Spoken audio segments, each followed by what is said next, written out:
Dear student, आज हम discuss कर जाना है एसएससी सी 2023 में पूछे गए क्वेश्चन को। देखिए हमारा फर्स्ट शिफ्ट का हमारा क्वेश्चन है।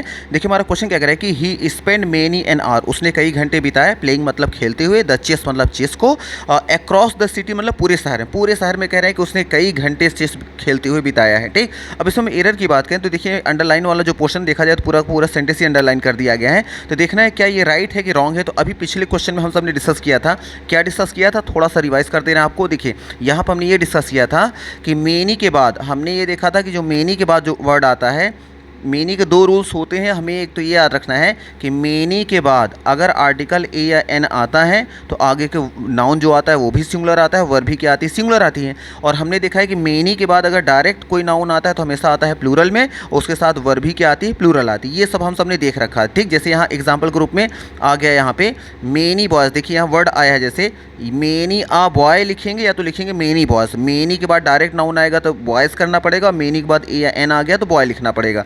अगर मेनी अ बॉय लिखेंगे तो आगे एक वर्ब भी सिंगुलर लगानी पड़ेगी, अगर मेनी बॉयज़ लिखेंगे तो आगे एक वर्ब भी क्या लगानी पड़ेगी, प्लूरल लगानी पड़ेगी। अब इसी बेस पे अगर देखें यहाँ क्वेश्चन में, तो यहाँ क्वेश्चन में ध्यान से देखिए तो यहाँ आ गया मेनी।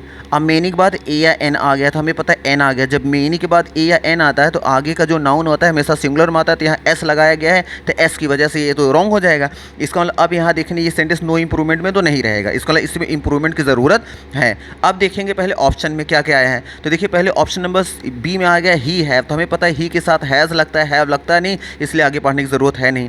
फिर देखिए ही हैड, तो हैड ठीक है पास्ट परफेक्ट की हेल्पिंग वर्ब है, वो सिंगुलर प्लूरल दोनों के साथ यूज़ की जाती है। और ही हैड स्पेंट, उसने बिताया है मेनी एन आवर्स, तो यहाँ फिर से आवर्स कर दिया गया। तो पता है कि जब मेनी के बाद क्या आ जाता है, ए या एन आ जाता है तो आगे के वर्ब जो नाउन आता है वो सिंगुलर आती है, यहाँ प्लूरल कर दिया गया, तो ये भी ऑप्शन क्या हो गया, रिजेक्ट हो गया। अब देखिए इसमें डी में ही स्पेंट, उसने बिताया मेनी एन आर। देखिए एन लगने के बाद जो नाउन आया आर, ये सिंगुलर लगा दिया गया, तो सिंगुलर होना चाहिए। प्लेइंग खेलते हुए, द चेस को अक्रॉस द सिटी, यहाँ सिटी क्या है, प्रिंटिंग मिस्टेक मान लीजिएगा है, तो यहाँ चलिए लिख देना है अक्रॉस द सिटी। तो ये हमारा ऑप्शन जो होगा मोस्ट सूटेबल है, क्योंकि इसी में है सारे रूल्स को फॉलो किया गया है, इसलिए ऑप्शन नंबर जो डी हमारा होगा ना, डी नंबर ही हमारा राइट आंसर हो जाएगा। तो मे भी कुछ ना कुछ आपको आइडिया लग गया होगा।